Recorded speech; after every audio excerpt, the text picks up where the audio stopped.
એટલે તમારા ઘરમાં રોજ દિવાળી હોય, રોજ દિવાળી. આ ગુરુ પૂર્ણિમા આવી રહી છે એટલે ગુરુ તત્વ શું છે, એવા હજારો શિષ્યો છે જેને ગુરુ બન્યા તરી ગયા.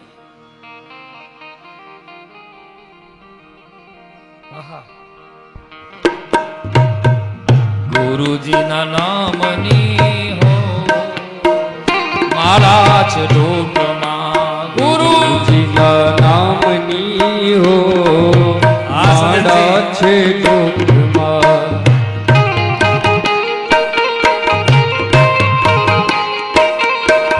માળા છે ડોકમાં, માળા છે હાથમાં, માળા છે ડોકમાં, માળા છે હાથમાં.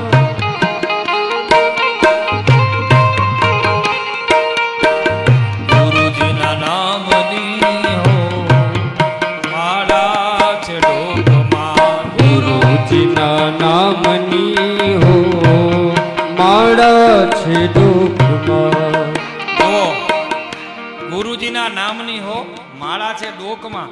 માળા ડોકમાં રાખ, તને તકલીફ પડે ત્યારે માળા કાઢીને હાથમાં લઈ લે ને મંડ જપ કરવા. જે ગુરુએ મંત્ર આપ્યો એ મંત્ર જપ કર, તારી આધિ વ્યાધિ ઉપાધિ બધું દૂર થઈ જશે.